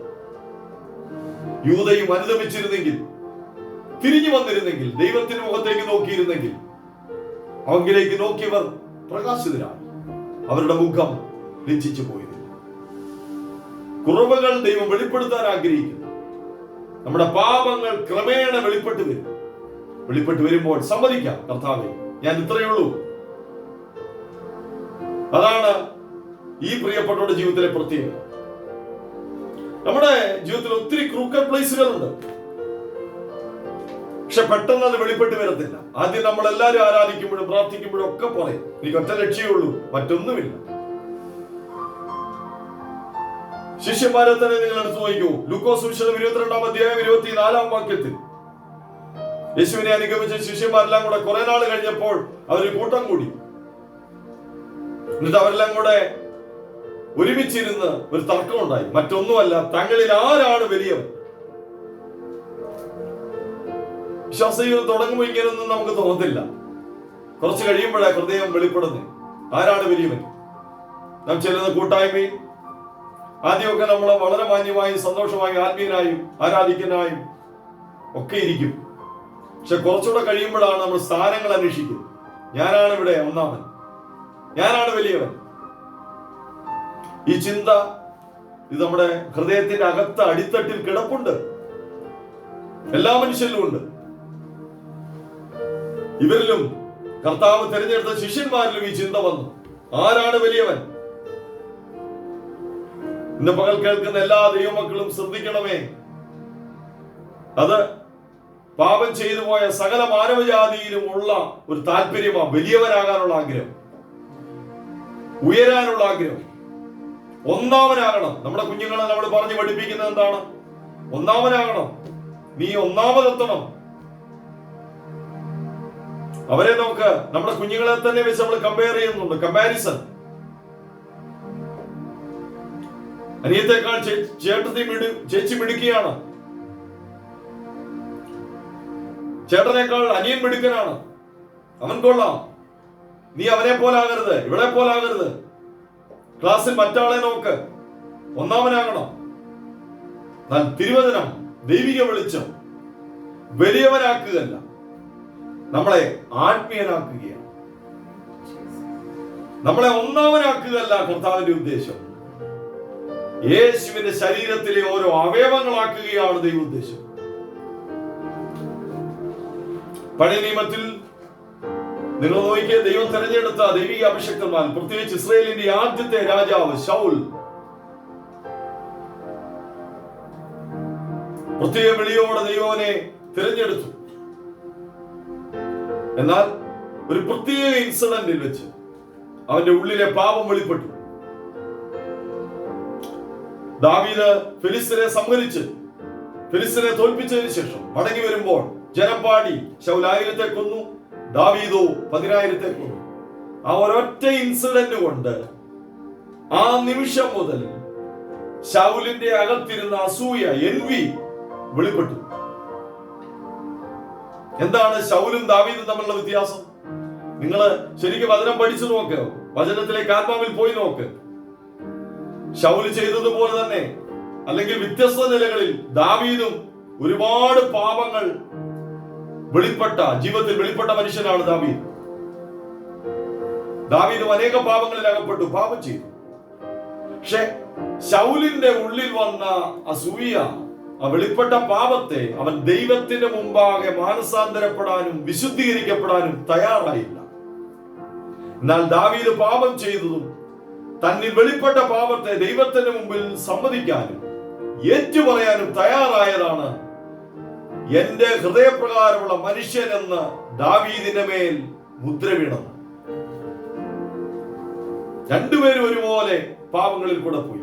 പക്ഷെ ഒരാൾ മാനസാന്തരപ്പെട്ടു, ഒരാള് ദൈവത്തിന് മുമ്പാകെ തന്റെ നഗ്നതയെ മറച്ചു. ഹല്ലേലൂയ. കുരിശിൽ കിടന്ന 2 കള്ളന്മാരും അതാണ് ചെയ്തത്. ഒരാള് സമ്മതിച്ചു, ദൈവോത്രനെ നോക്കി നമസ്കരിച്ച് അവന്റെ പാപത്തെ ഏറ്റുപറഞ്ഞു, അവൻ മഹത്വം കണ്ടു. ഒരുവൻ കർത്താവിന് മുമ്പിൽ താഴാതെ മറുതലിക്കുകയും അവൻ ദൈവമഹത്വത്തിൽ അകന്നു പോവുകയും ചെയ്തു.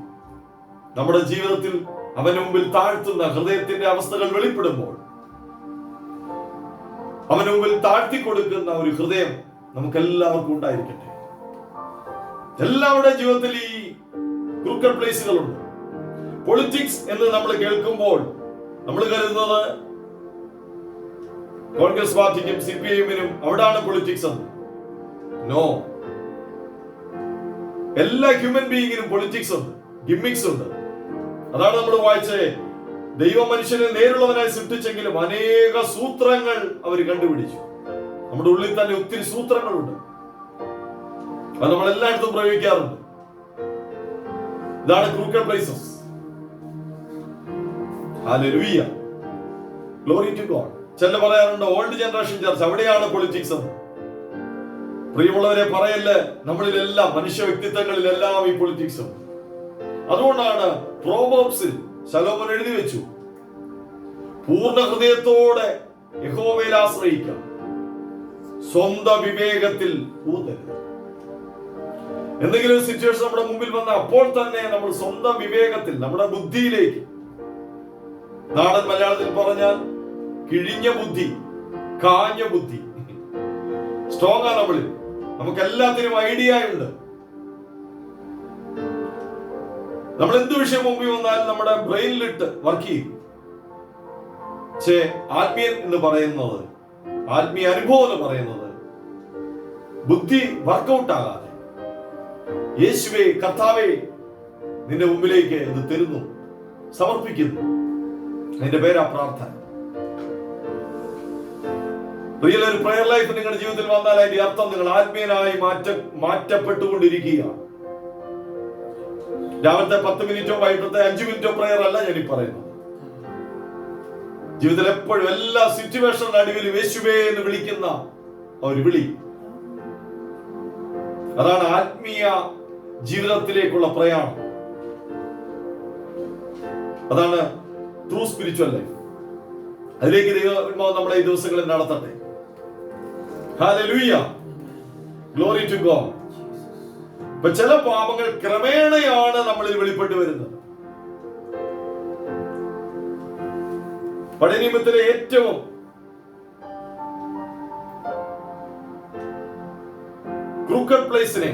ക്രൂക്കഡ്നെസ്സിനെ കാണിക്കുവാനുള്ള വ്യക്തിത്വങ്ങളിൽ ഏറ്റവും നല്ല ഉദാഹരണം യാക്കോബാണ്. ഇസ്രായേൽ എന്ന് പേര് ലഭിച്ച യാക്കോബ്, ഉബായി എന്നാണ് അതിന്റെ അർത്ഥം. പക്ഷെ നിങ്ങൾ നോക്കിയാൽ 2 വ്യക്തികളെ ഇവിടെ കാണാം, ഏശാവും യാക്കോബ്. ദൈവം തെരഞ്ഞെടുത്തത് ഉബായി. ഇന്ന് പകരം നമുക്ക് സന്തോഷിക്കാൻ പറ്റും, ഉബായികളായ നമ്മളെയും കർത്താവ് തെരഞ്ഞെടുത്തു. ഹല്ലേലൂയ. ഞാൻ ആദ്യം ഓർപ്പിച്ച ദൂത് വീണ്ടും വീണ്ടും ഓർപ്പിക്കുന്നു. ആത്മലോകം തെറ്റിദ്ധരിക്കുന്ന ഒന്നാണ്, നല്ല മനുഷ്യരെ അല്ല ദൈവത്തിന് വേണ്ടത്, ദൈവ മനുഷ്യരെയാണ്. ഇംപെർഫെക്റ്റ് ആയ, വളവും പുളവുമുള്ള, തെറ്റായ ലക്ഷ്യങ്ങളുള്ള നമ്മെ പരിശുദ്ധാത്മാവ് കയ്യിലെടുത്ത് നല്ല ലക്ഷ്യമുള്ളവരായി, ദൈവമഹത്വം കാണുന്നവരാക്കി മാറ്റുന്ന ഒരു പ്രക്രിയയാണ് ആത്മജീവിതം. യാക്കോബ് ജനിക്കുമ്പോൾ തന്നെ കുതികാൽ പിടിച്ചുകൊണ്ട് ചേട്ടന്റെ പുറത്തു വരുന്നത്. അതിനുശേഷമുള്ള ഓരോ യാത്രയും ഭയങ്ങളാണ്, സൂത്രങ്ങളാണ്, ക്രൂക്കഡ്നെസ് ആണ്. പക്ഷെ അവൻ ജനിക്കുന്നതിന് മുമ്പ് ദൈവം തീരുമാനിച്ചു, ഇവനെ ഞാൻ ഇസ്രായേലാക്കും. വലിയവനാക്കുമെന്നോ ഒന്നാമനാക്കുമെന്നോ പറഞ്ഞില്ല, ഇസ്രായേലാക്കും.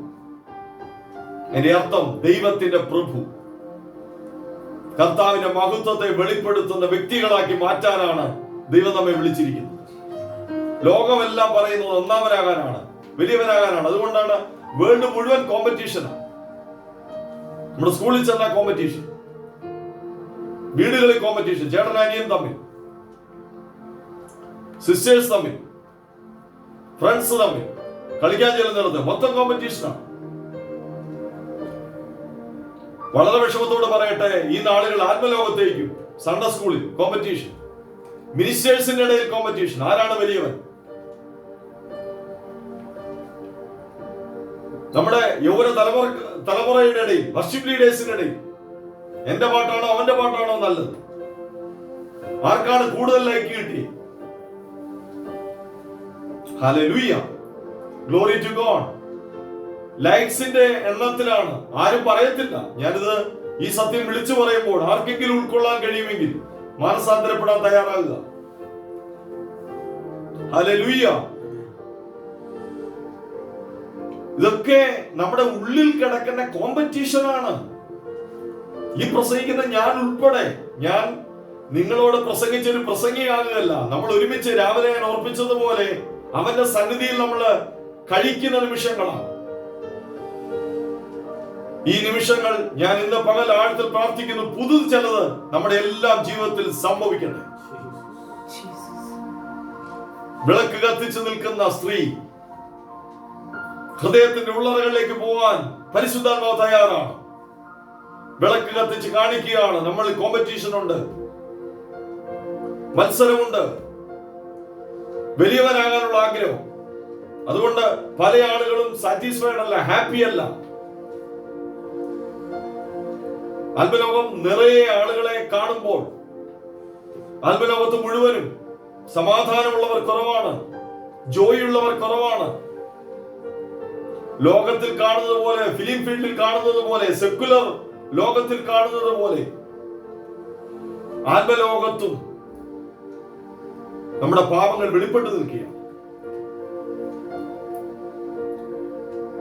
പാപങ്ങൾ വെളിപ്പെടുന്നതല്ല വിഷയം, ദൈവത്തിന് മുമ്പിൽ സമ്മതിക്കുന്നതാണ് വിഷയം. എല്ലാവരിലും വെളിപ്പെടുന്നു, ഇതെല്ലാം വെളിപ്പെടുത്തി തരികയാണ്. Hallelujah, glory to God. നമ്മളൊരു മിനിസ്റ്ററിന്റെ ശുശ്രൂഷ കഴിഞ്ഞാൽ അത് എങ്ങനെ ഉണ്ടായിരുന്നു എന്ന് ചോദിക്കുന്നതിന് രണ്ട് താല്പര്യം ഉണ്ടാവാം. എന്നെ കാട്ടി മെച്ചമായിരുന്നു അതെന്ന്. ജീസസ് എല്ലാം കമ്പാരിസൺ. ഹൃദയങ്ങൾ കർത്താവ് അറിയുന്നു. അത് തന്നെ ആദ്യത്തെ അപ്പോസ്തലന്മാരിൽ തന്നെ ഉണ്ടായിരുന്നെങ്കിലും അവർ ദൈവത്തിന് മുമ്പാകെ പരിശുദ്ധാത്മാവിനെ ഈൽഡാകുന്ന ഒരു ആറ്റിറ്റ്യൂഡ് അവരിൽ ഉണ്ടായിരുന്നു. നമുക്കും ഈ നാളുകൾ ആവശ്യം ദൈവാത്മാവിന് വിധേയപ്പെടുന്ന കുറെ അറിവുകൾ പ്രാപിക്കുകയല്ല, അതിനെ കേൾക്കും തോറും ഈൽഡാകുക. യെസ് ലോർഡ്, അതേ കർത്താവേ.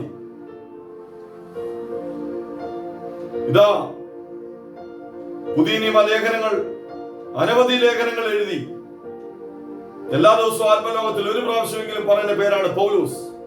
കുതിരപ്പുറത്ത് പോകുന്ന പൗലോസിന്റെ മേൽ വെളിച്ചമടിച്ചപ്പോൾ താൻ മൂന്നാം സ്വർഗത്തിലേക്ക് ആദ്യം കയറുകയായിരുന്നില്ല. വെളിച്ചമടിച്ചപ്പോൾ അവൻ കുതിരപ്പുറത്തുനിന്ന് താഴെ വീണു. ഈ നാളുകളിൽ നമുക്ക് ആവശ്യം ഓരോ വെളിച്ചം നമ്മുടെ മേൽ വരുമ്പോൾ താഴെ വീഴുക. ഹല്ലേലൂയ. കർത്താവിന് മുമ്പിൽ വീഴാനുള്ള ഒരു കൃപ നമുക്ക് എല്ലാവർക്കും വേണ്ടി ലഭിക്കട്ടെ. നമ്മുടെ ഹൃദയം വളരെ പല കാര്യങ്ങൾക്കാ. നമ്മുടെ മോട്ടീവ് ചിലപ്പോൾ അത് യൂദയ്ക്ക് പണമായിരുന്നു അവന്റെ മോട്ടീവ്. യേശുവിനെ അനുഗമിച്ചിരുന്നെങ്കിലും ഹൃദയം നിറച്ച് പണമായിരുന്നു. Hallelujah, glory to God. പത്രോസിനെ യേശുവിനെ അനുഗമിച്ചെങ്കിലും ആദ്യം അവന്റെ ലക്ഷ്യം പൊസിഷൻ ആയിരുന്നു. ശിഷ്യന്മാർക്ക് ഓരോരുത്തർക്കും, സഭയിലെ ആളുകൾക്ക് വരുമ്പോൾ പൊസിഷൻ കിട്ടാതിരിക്കുമ്പോൾ അവർ കുറച്ച് കഴിയുമ്പോൾ അങ്ങ് പോകും. അവർ കമ്മിറ്റി ഉണ്ടാക്കാനും പ്രത്യേക ഒരു പൊസിഷൻ കിട്ടാനും അവർ വന്നത്. കുറച്ചു വർഷങ്ങൾ അറിയത്തില്ല, അത് ഉള്ളിൽ ഉണ്ടായിരുന്നു കാണും. പക്ഷെ അവർക്കത് കിട്ടാതെ വരുമ്പോൾ അവരത് പിണങ്ങിപ്പോകും. ഹല്ലേലൂയ. നമ്മുടെയൊക്കെ ഉള്ളിൽ ഇരിക്കുന്ന ഫെയിം, പൊസിഷൻ, മണി കർത്താവ് വെളിപ്പെടുത്തുമ്പോൾ ഏറ്റുപറയുവാൻ നാം തയ്യാറാകുക. ഹല്ലേലൂയ. ഞാൻ ദൈവത്തെ മഹത്വപ്പെടുത്തും. യെഹെസ്കേൽ പ്രവചനമാണ് ഇന്ന് നമ്മൾ ധ്യാനിക്കുന്ന വിഷയത്തിന്. പഴയ നിയമത്തിലെ യെശയ്യാവിന് 40 തുല്യമായി തത്തുല്യമായി നിൽക്കുന്ന വെളിപ്പാട് നമുക്ക് തരുന്ന അധ്യായം. അവിടെ ആലയത്തിന് ഉമ്മരപ്പടിയുടെ കീഴേ നിന്ന് ഒരു നദി ഒഴുകുകയാണ്. നമ്മുടെ ഉള്ളിൽ നിന്നും ആ നദി ഒഴുകുകയാണ്. യോഹന്നാൻ 7:37 വിശ്വസിക്കുന്നവന്റെ ഉള്ളിൽ നിന്ന് തിരുവെഴുത്ത് പറയുന്ന പ്രകാരം ജീവജലത്തിന്റെ നദികൾ ഒഴുകും. പരിശുദ്ധാത്മാവ് വന്നവിടെ ഇരിക്കുകയല്ല, ഒഴുകിക്കൊണ്ടിരിക്കുക. ഞാൻ എന്നെ കേൾക്കുന്ന എല്ലാ പ്രിയ ദൈവമക്കളോടും പറയട്ടെ, നിങ്ങളുടെ ജീവിതത്തിൽ ഇന്ന് ഒഴുക്കുണ്ടാകട്ടെ, ആത്മാവിന്റെ ഒഴുക്ക്, മൂവുണ്ടാകട്ടെ. ഇല്ലെങ്കിൽ ഞാൻ നിങ്ങളോട് പറയുന്നു, നിങ്ങളൊരു കപടഭക്തനാകും, ഒരു മതഭക്തനായി മാറും. സഭയിലുണ്ടാവാം, മെസ്സേജ് കേൾക്കുന്നുണ്ടാവാം, പക്ഷേ എവിടോ നിങ്ങൾ ആത്മാവിന്റെ കയ്യിൽ നിന്ന് നഷ്ടപ്പെട്ടിട്ടുണ്ടാവാം. എപ്പോഴും ശുശ്രൂഷിക്കുന്നുണ്ടാവാം. മുൻവിധിയില്ലാതെ ശ്രദ്ധിക്കുക, മുൻവിധിയില്ലാതെ കേൾക്കുക. എപ്പോഴും ഒരു ദൈവ പൈതലിന്റെ ജീവിതം ഫ്രൂട്ട്ഫുൾ ആകുന്നത് ആത്മാവിനോടൊപ്പം നിൽക്കുമ്പോഴാണ്, ആത്മാവിനോടൊപ്പം ചലിക്കുമ്പോഴാണ്. ഒരാളുടെ ഉള്ളിൽ നിന്ന് ആത്മാവ് ഒഴുകി നാം കാണുന്നു 4 ഘട്ടങ്ങളായി. ആദ്യം 1000 മുഴം അളക്കുന്നു. ആത്മാവ് എപ്പോഴും നമ്മുടെ ജീവിതത്തെ കയറി ആദ്യമേ ചെന്ന് ആഴങ്ങളിലും ഹൃദയത്തിന്റെ അടിത്തട്ടിലും പോത്തില്ല. അതുകൊണ്ടാണ് ആദ്യം ഓർപ്പിച്ചത് 15 വർഷമേലും എടുക്കും നമ്മളെ മൊത്തത്തിൽ ഒന്ന് മനസ്സിലാക്കി തരാം. വിശ്വാസം വരുമ്പോൾ, നമ്മൾ കൃപാവരം പ്രാപിച്ച് അഭിഷേകം പ്രാപിക്കുമ്പോൾ, പ്രത്യേകിച്ച് സ്നാനപ്പെട്ട് കഴിഞ്ഞാൽ ആളുകൾ ഓർക്കും ഞാൻ ഓക്കെ ആയി, ഞാൻ പെർഫെക്റ്റ് ആയി. നമുക്ക് തന്നെ തോന്നും. അത് നമ്മുടെ പെരിഫറൽ ആയിട്ടുള്ള ഒരു റിയലൈസേഷൻ ആണ്, ഡിസൈൻമെന്റ് ആണ്. എന്നാൽ ആത്മാവ് നമ്മളെ പയ്യെ കൊണ്ടുപോയി ഹൃദയത്തിന് അടിത്തട്ടി കിടക്കുന്ന എല്ലാം പുറത്തെടുത്ത് വിശുദ്ധീകരിക്കുന്ന ഒരു നല്ല ദൈവമാണ് നമുക്കുള്ളത്.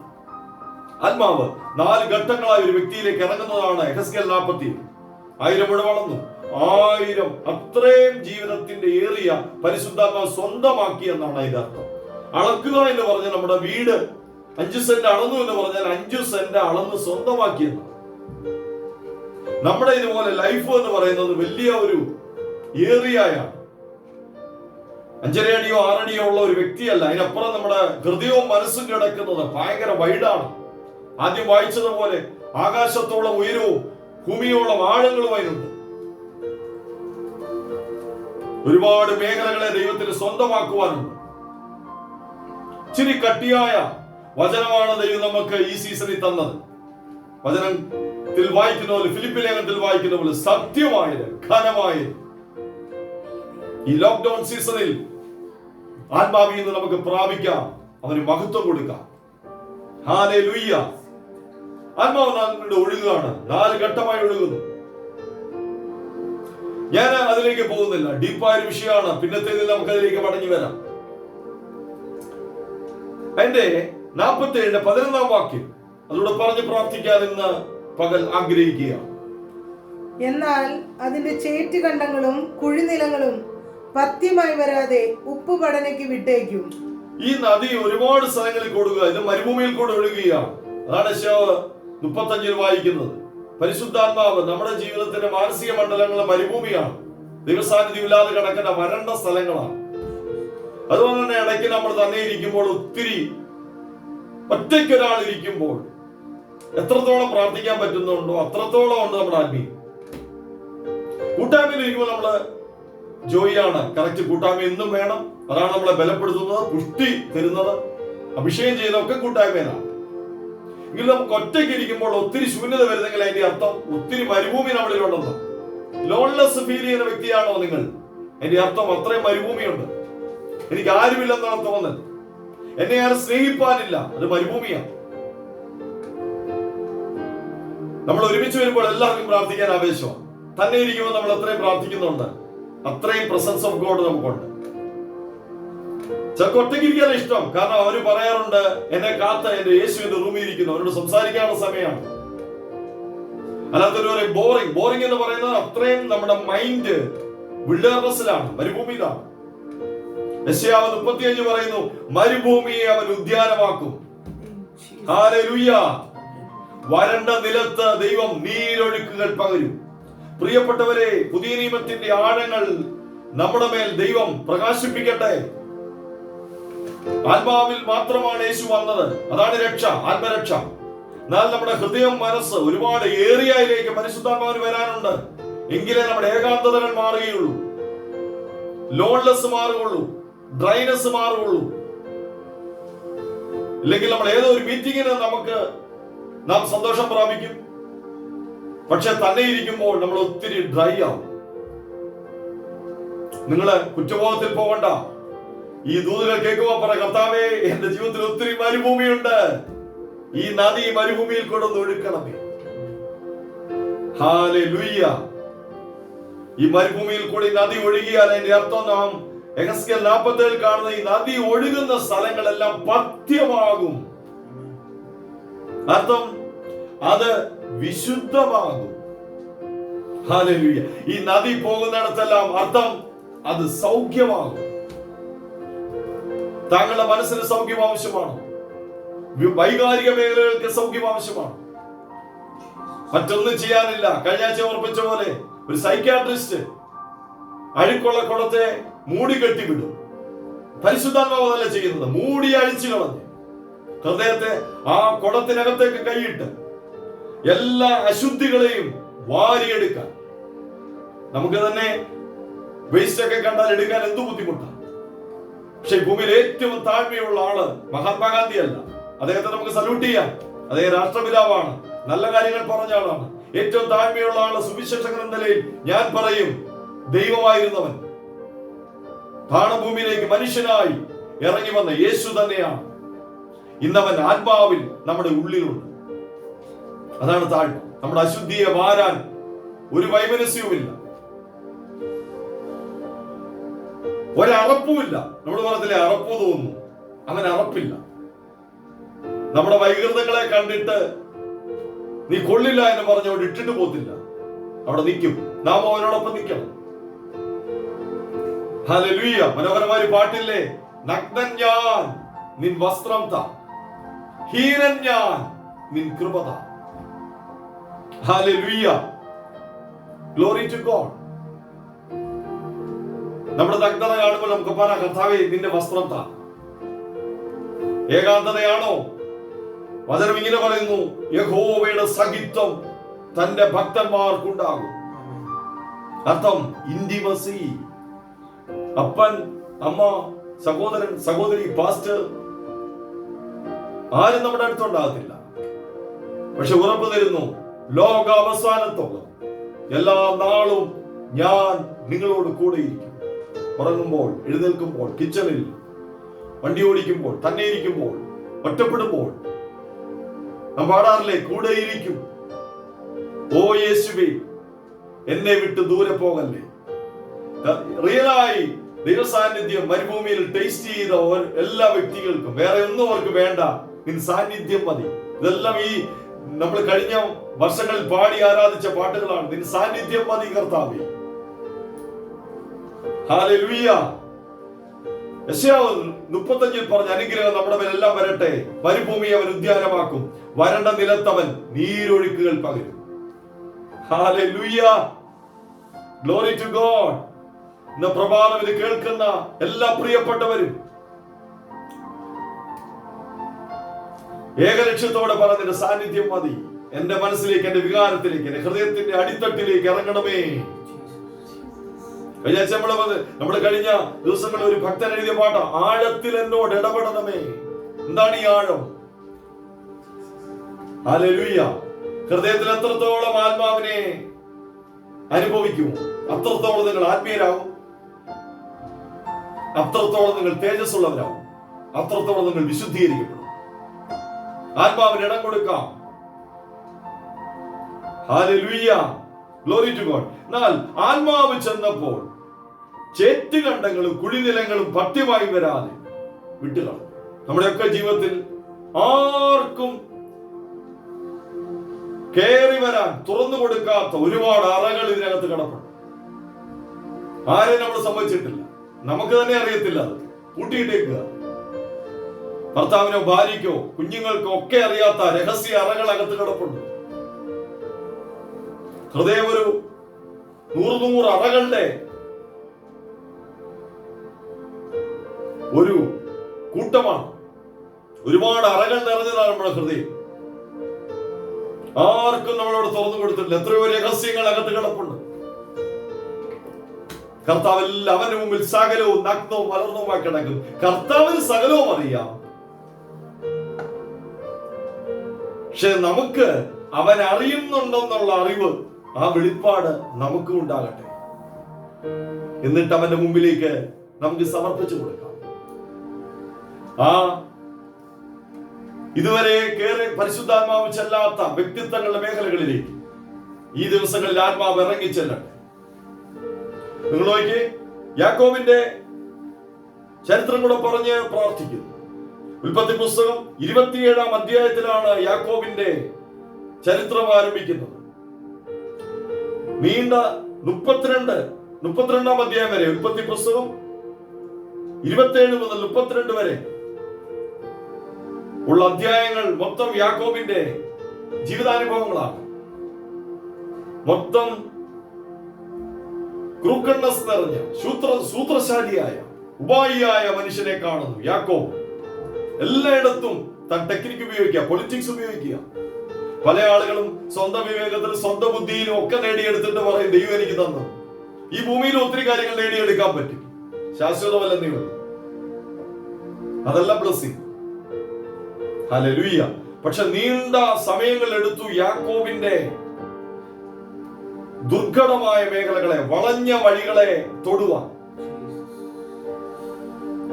ഉൽപ്പത്തി പുസ്തകം 32:24 വാക്യത്തിൽ നാം കാണുന്നു, യാക്കോബിനെ സ്വർഗത്തിലെ ദൂതൻ ഇറങ്ങി വന്നവന്റെ തുടയുടെ തളം തൊടുകയാണ്. ഹല്ലേലൂയ. ഓടിക്കൊണ്ടിരുന്ന, വളഞ്ഞ വഴിയിൽ കൂടെ സഞ്ചരിച്ചുകൊണ്ടിരുന്ന തന്ത്രശാലിയായ, എല്ലാ ജീവിതത്തിന്റെ എല്ലാ മേഖലകളിലും എങ്ങനെ രക്ഷപ്പെടാമെന്ന് അവൻ അറിയാം. നമ്മൾ പറയത്തില്ല അവൻ എങ്ങനെ ബിസിനസ് ചെയ്യണമെന്ന് അറിയാം.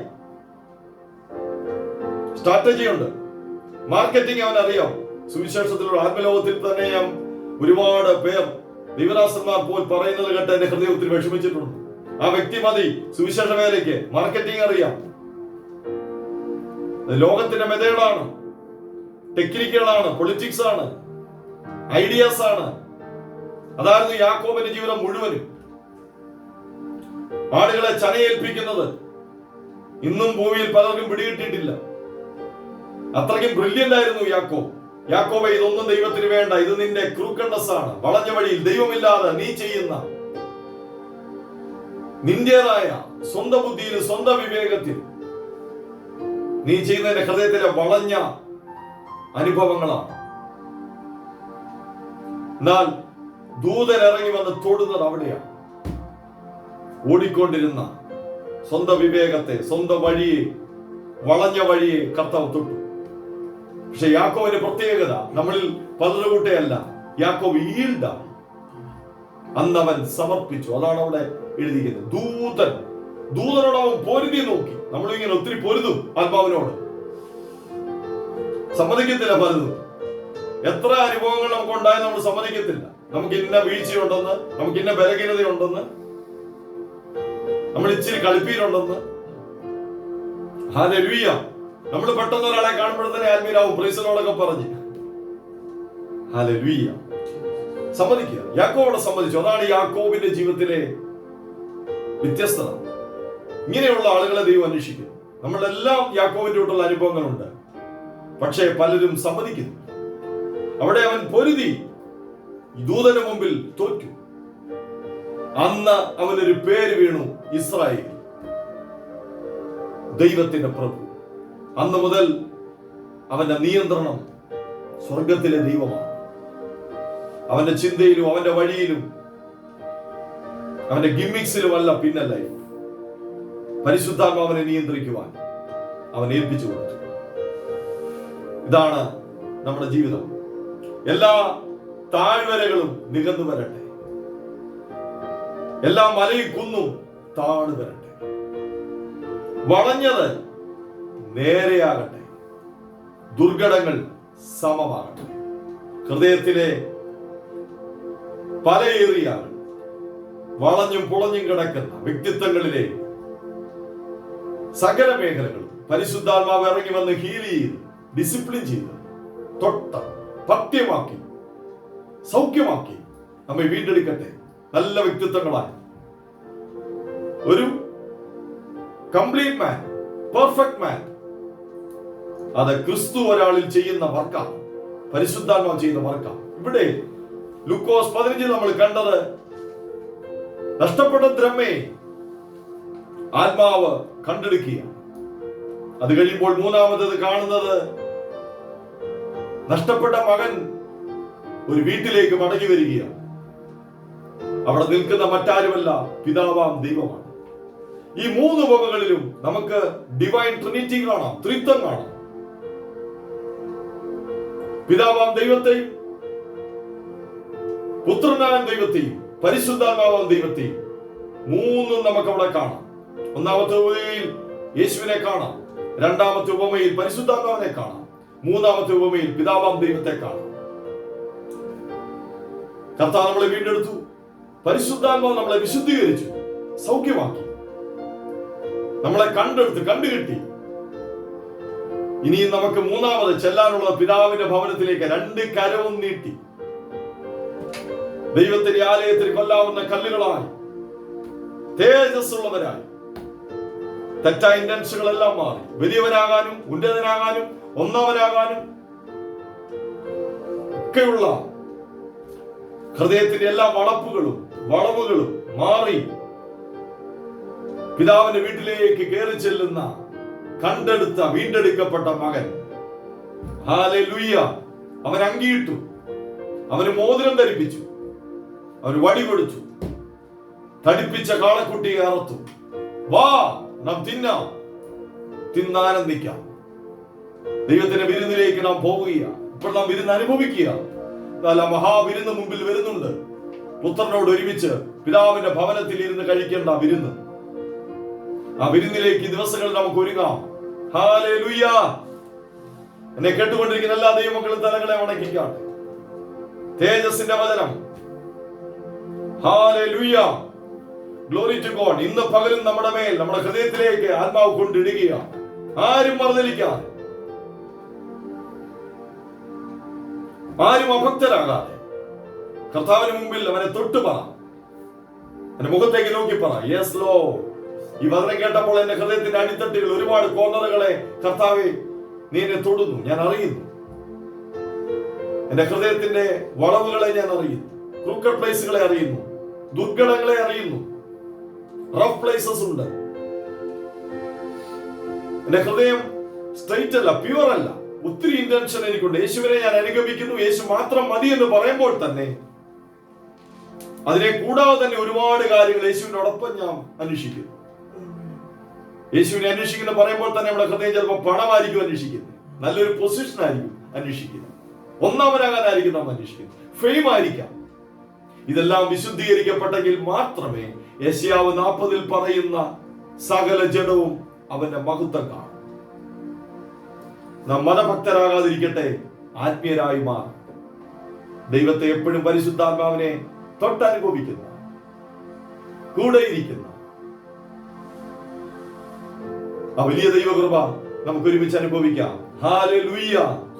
Glory to God Jesus. അല്പസമയം കൂടെ നാം ഒരുമിച്ച് വചനത്തിനുമായി ഏൽപ്പിക്കപ്പെട്ട് പ്രാർത്ഥിക്കുകയാണ്. ഈ സമയം നാം ഒരുമിച്ച് ദൈവത്തെ അല്പസമയം കൂടെ ആരാധിക്കും. ഒരു മഹത്വം നമ്മുടെ മേൽ ഇന്ന് മെയ് 24 ഓരോ ജനത്തിന്റെ മേലും വന്ന് നിറയട്ടെ. ഹല്ലേലൂയ. എല്ലാ വളഞ്ഞതും നേരെയാകട്ടെ. പരിശുദ്ധാത്മാവ് നേരെയാക്കാൻ തയ്യാറായി നിൽക്കും. സമ്മതിക്കുക മാത്രം. NBN-ലുണ്ട്, വലിയവനാകാനുള്ള മോഹമുണ്ട്, കമ്പാരിസൺ എന്റെ ജീവിതത്തിലുണ്ട്. സമ്മതിച്ചാൽ മതി. ഹല്ലേലൂയ. ബൈബിൾ ഇങ്ങനെ പറയുന്നു, എനിക്ക് യാതൊരു കുറ്റത്തെ കുറിച്ചും ബോധമില്ലെങ്കിലും അതിനാൽ ഞാൻ നീതിമാൻ എന്ന് വരികയില്ല. ചിലർക്ക് ഒരു കുറ്റത്തെ കുറിച്ചും ബോധമില്ല. അതവര് വൈകാരിക തലത്തിൽ ജീവിക്കുന്നവരായതുകൊണ്ടാണ്. അവർക്ക് തന്നെ അവർ നീതിമാന്മാരായി തോന്നുന്നു, പെർഫെക്റ്റ് ആയി തോന്നുന്നു. ഒരു കുഴപ്പം എനിക്കില്ല, മറ്റെല്ലാവർക്കും, എന്റെ ഭർത്താവിനെ കുഴപ്പം, എന്റെ കുഞ്ഞുങ്ങൾക്കാണ് കുഴപ്പം, എന്റെ സഭാവിശ്വാസികൾക്കാണ് കുഴപ്പം, മറ്റു സഭയ്ക്കാണ് കുഴപ്പം, ഞാൻ നീതിമാനാണ്. പക്ഷെ വചനം പറയുന്നു, എന്നെ വിധിക്കുന്നത് കർത്താവാകുന്നു. ആകയാൽ കർത്താവ് വരുവോളം ഒന്നും വിധിക്കരുത്. അവൻ ഇരുട്ടിൽ മറഞ്ഞിരിക്കുന്നത് വെളിച്ചത്താക്കി ഹൃദയങ്ങളുടെ ആലോചനകളെ വെളിപ്പെടുത്തും. ഹല്ലേലൂയ. ഹല്ലേലൂയ. പ്രിയമുള്ളവരെ, ഇന്ന് പകൽ നമുക്ക് ഒരുമിച്ച് പ്രാർത്ഥിക്കാം. ഞാൻ ആഗ്രഹിക്കുന്നു, വളരെ ആഴത്തിലുള്ള ഒരു തിരുവെഴുത്താണ്. ഈ തലമുറയിൽ ഒരു ദൈവപ്രവർത്തിക്കായി ആഗ്രഹിക്കുന്ന സകല ജീവിതങ്ങളുടെ മേലും, സകല ചർച്ചകളിലും, സകല ദൈവത്തിന്റെ അഭിഷക്തർക്കും ഈ ദൂതുകൾ അനുഗ്രഹമായി മാറട്ടെ. ഈ ദിനങ്ങളിൽ സഭയ്ക്കിടയിൽ സുവിശേഷീകരണവും ഒരു വലിയ ദൈവത്തിന്റെ കോളിംഗുമുണ്ട്. അതുകൊണ്ട് എത്തപ്പെടാൻ ദൈവം നിശ്ചയിച്ച സകല സ്ഥലങ്ങളിലും ഈ ദൂതുകൾ എത്തട്ടെ. നമുക്ക് ഒരുമിച്ച് അതിനു വേണ്ടി പ്രാർത്ഥിക്കാം. ഹല്ലേലൂയ. പ്രാർത്ഥിച്ചാട്ടെ. ഒരുമിച്ച് ദൈവത്തെ അല്പസമയം കൂടെ ആരാധിക്കാം.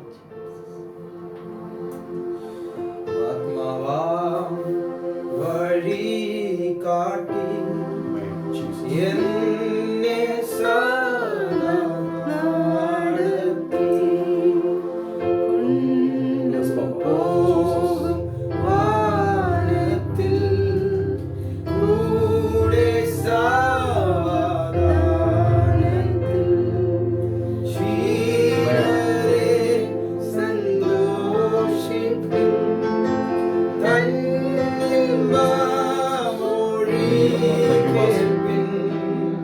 സഞ്ചാരി നീ കൂടെ വാ, ചേർക്കാം നിന്നെ വീട്ടിൽ ഞാൻ. സഞ്ചാരി നീ കൂടെ വാ, ചേർക്കാം നിന്നെ വീട്ടിൽ ഞാൻ. ഉള്ളം താഴ്ന്നേറ്റവും ആശയറ്റ നേരവും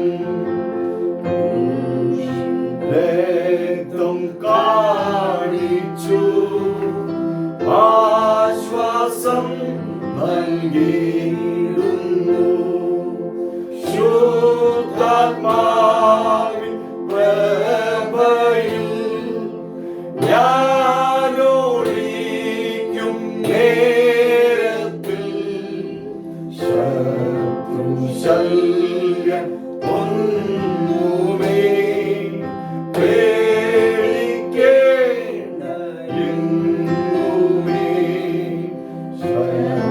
ശത്രുശല്യം ഒന്നുമേ പേടിക്കേണ്ട എങ്ങും. ആത്മാവാം വഴി കാട്ടി എന്നെ സദാ നടത്തി കൊണ്ടുപോകും വാനത്തിൽ കൂടെ സാവധാനത്തിൽ. ക്ഷീണരെ സന്തോഷിപ്പിൻ, ധാന്യം മൊഴി കേൾപ്പിൻ. സഞ്ചാരി നീ കൂടെ വാ, ചേർക്കാം നിന്നെ വീട്ടിൽ ഞാൻ. സഞ്ചാരി നീ കൂടെ വാ, ചേർക്കാം നിന്നെ വീട്ടിൽ ഞാൻ. സ്വർഗീയ പിതാവേ, ഈ വിശുദ്ധ പ്രഭാതം തന്റെ ജനത്തെ ഞങ്ങൾ ബ്ലസ് ചെയ്യും. വചനം കേട്ട എല്ലാവരുടെ മേലും ആത്മാവ് വന്നു എന്ന് വായിക്കുന്ന പോലെ ഈ നിമിഷം പരിശുദ്ധാത്മാവ് അവരിലേക്ക് ഇറങ്ങി മുഴുവാളത്വത്തിന്റെ മേലും, ആത്മമണ്ഡലങ്ങളുടെ മേലും, മാനസിക മണ്ഡലങ്ങളുടെ മേലും, ശാരീരിക മണ്ഡലങ്ങളുടെ മേലും ഇറങ്ങി അങ്ങ് വ്യാപരിക്കുന്ന കൃപയ്ക്കായി നന്ദി. ഞങ്ങളുടെ മഹത്വം ഇപ്പോൾ നിറയട്ടെ. വളഞ്ഞതെല്ലാം നേരെയാകട്ടെ, ദുർഘടങ്ങൾ സമമാകട്ടെ, താഴ്വരകൾ നികരട്ടെ, കുന്നുകൾ താഴട്ടെ. ഹൃദയശുദ്ധിയുള്ളവർ ഭാഗ്യവാന്മാർ, അവർ ദൈവത്തെ കാണും.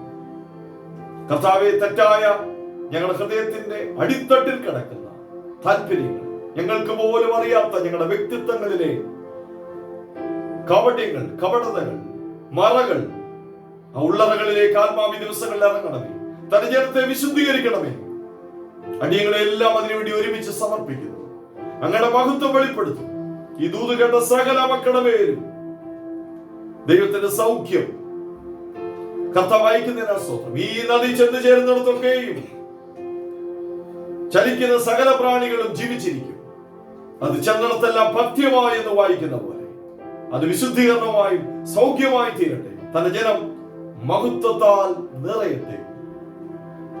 പ്രാർത്ഥന കേട്ടിരിക്കുകയാണ്. സ്തോത്രം. യേശു ക്രിസ്തുവിൻ അൻപുള്ള നാമത്തിൽ തന്നെ.